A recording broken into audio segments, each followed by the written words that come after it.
présenté par le professeur Romain Gérardi, directeur d'une unité INSERM et chef du service histologie en biologie de l'hôpital Henri Mondor. Vous avez 7 minutes. Bonjour. De façon préliminaire, j'aimerais dire que je souscris à la virgule près à tout ce qu'a dit Marisol Touraine en introduction. Donc il n'y a aucune discussion sur les bénéfices vaccinaux, et donc je pense que ce n'est pas de ça dont nous parlons aujourd'hui. Moi, j'aimerais attirer l'attention sur l'hydroxyde d'aluminium sur la base d'une expérience qui remonte maintenant à 25 ans concernant cet adjuvant. Nous y sommes rentrés dans cette question de façon totalement par hasard, en découvrant une lésion qu'on ne connaissait pas, que nous avions publiée sans connaître son origine, qu'on avait baptisé myofasciite à macrophages, et donc il nous a fallu quelques mois pour comprendre que ces macrophages étaient chargés de particules, que ces particules contenaient de l'aluminium, que la forme de la particule était celle de l'hydroxyde d'aluminium, que l'hydroxyde d'aluminium était utilisé comme adjuvant des vaccins depuis fort longtemps, et que les muscles biopsiés étaient des muscles qui avaient été vaccinés par des vaccins, essentiellement l'hépatite B, mais aussi l'hépatite A, le tétanos. Donc, quand nous avons pris conscience de cette question, nous avons fait une étude de la littérature, et donc ce qu'on disait à la fin des années 90 sur cet adjuvant, c'est que c'était un adjuvant qui était injecté dans les tissus sous forme cristalline, qui était dissous par les acides faibles du liquide interstitiel, transporté par les protéines transportrices du fer, éliminé par voie urinaire. Et tout le monde imaginait que c'était quelque chose qui survenait dans les jours, dans les semaines après une injection. Donc, j'aimerais apporter ici 4 éléments à votre réflexion. Grand 1, les particules restent extrêmement furtivement ou brièvement extracellulaires après leur injection. Donc, les cellules ne sont pas dans le liquide intercellulaire, elles sont à l'intérieur des phagocytes. Et ceci soustrait ces particules à l'effet solubilisant du milieu intérieur.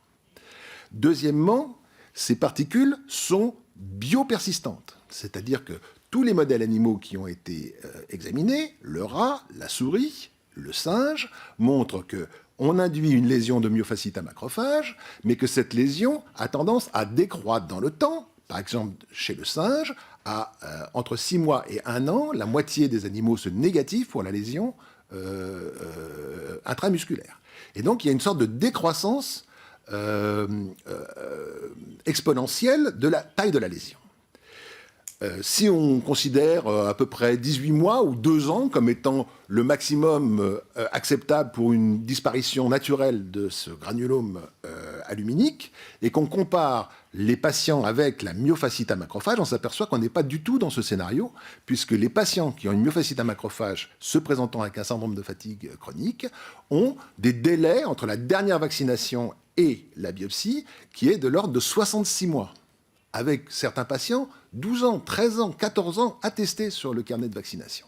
Donc, il existe une biopersistance naturelle de l'adjuvant, et chez certains individus, cette biopersistance est particulièrement importante.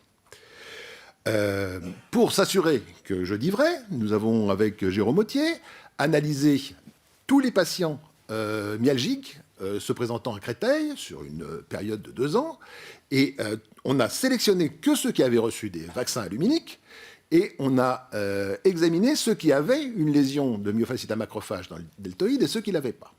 Résultat, 1 tiers des myalgiques vaccinés ont une lésion de myofasciite à macrophage, et ce tiers présente une clinique qui est différente des autres. Les patients douloureux vaccinés sont des fibromyalgies, sur les critères internationaux des fibromyalgies.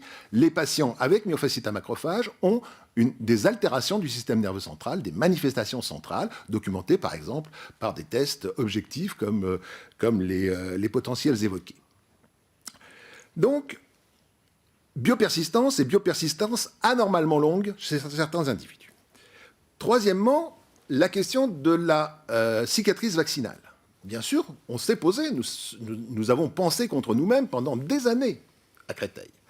Et donc, pour en avoir le cœur net, comme les manifestations associées étaient des manifestations systémiques, nous avons injecté des vaccins aluminiques à des souris et on a vu le cerveau se remplir de spots aluminiques qui, pas simplement dans les semaines ou dans les mois après l'injection, mais des spots qui restaient élevés dans le cerveau jusqu'à 1 an après une vaccination. Pour comprendre comment ça marchait, on a fabriqué des particules artificielles fluorescentes recouvertes d'hydroxyde d'aluminium comme un Smartie. Et on a pu suivre ces particules et on peut affirmer de façon la plus certaine qu'il existe une neuromigration des particules injectées par voie, des particules d'hydroxyde d'aluminium injectées par voie intramusculaire. Donc il existe une neuromigration, mais qui, heureusement, concerne une proportion infime de ce qui est injecté. Mais le fait est avéré de façon constante, les particules transloquent du site injecté vers le cerveau et elles le font à l'intérieur des cellules de l'immunité selon des gradients de chimiokine dont je vous passe le détail. Donc, qu'en est-il de la maladie ? La maladie, peut-être le professeur Authier en dira plus tout à l'heure, c'est en fait un syndrome de fatigue-myalgie chronique qui répond aux critères internationaux du syndrome de fatigue chronique ou encéphalomyélite myalgique, combinant des arthromyalgies chroniques, une fatigue, un épuisement chronique et des troubles cognitifs qui sont à peu près constants. 96% des patients évalués pour leur cognition ont des anomalies de la cognition. Comme je vois que je dois finir, quels sont les éléments qui nous permettent de penser qu'il existe un lien de causalité ? Eh bien, nous venons de les avoir grâce à l'argent que la NSM nous a donné au mois de décembre dernier. Nous avons injecté des souris normales, sans background particulier, avec du sérum PBS comme contrôle ou du vaccin anti-hépatite B Angérix. Et nous avons fait des tests cognitifs et moteurs à différents temps. Donc, normalement, ça doit aller jusqu'à 9 mois. Donc, nous avons les 2 premiers temps. À 45 jours, aucune différence entre les témoins et les vaccinés. Et à partir de 135 jours, 4 mois et demi, 3 tests sont très significativement altérés chez les seules souris vaccinées. Et quels sont ces tests ? Eh bien, c'est des tests d'anxiété, des tests de diminution d'activité, des tests de diminution de l'endurance, et notamment de l'endurance motrice, c'est-à-dire un cortège de symptômes qui ressemblent très exactement à ce que décrivent les patients porteurs d'une myofasciite à macrophage chronique. Je n'en dirai pas plus, merci.